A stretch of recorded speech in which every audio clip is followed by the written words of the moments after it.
Israelis fleeing uncertainty. Record number of workers consider relocating abroad. A dramatic shift is unfolding in Israel as a new survey reveals a staggering 73% of Israeli workers are now considering relocating abroad, a record high and an 18% jump from the previous year. The findings, released by employment platform AllJobs and reported by Ynet News, come in the wake of a 12-day war with Iran and the ongoing conflict in Gaza, which have intensified security fears and political uncertainty.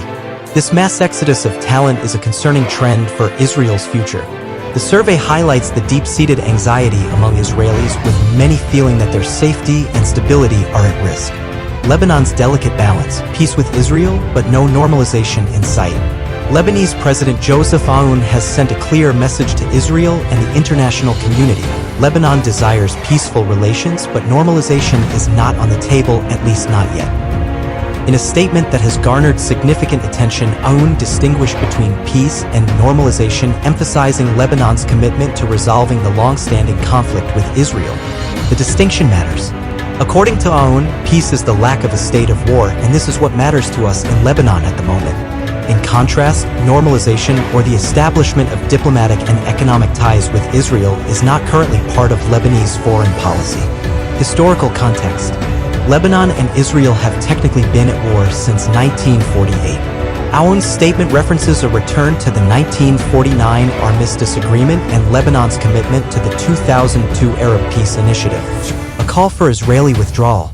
Aoun has also called on Israel to withdraw from 5 occupied points in southern Lebanon, near the Israeli border, a requirement under a ceasefire deal with Hezbollah agreed in November. What does this mean for the region? Aoun's statement highlights the complexities and sensitivities surrounding the Israeli-Lebanese conflict. EU voices strong support for sanctioned UN Rapporteur Francesca Albanese. The European Union has expressed deep regret over the U.S. decision to impose sanctions on United Nations Special Rapporteur Francesca Albanese, a vocal critic of Israel's actions in the occupied Palestinian territories.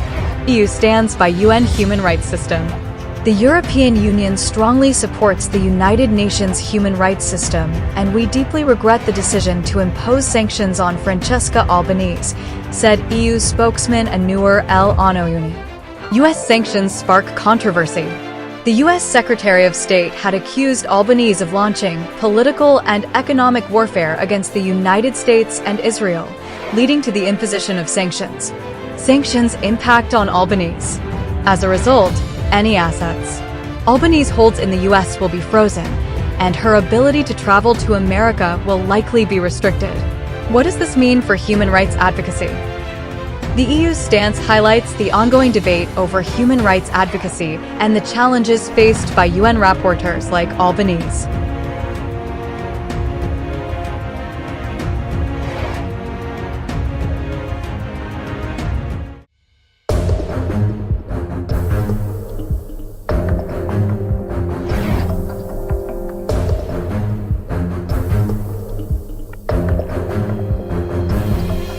Don't forget to like, subscribe, and share the videos.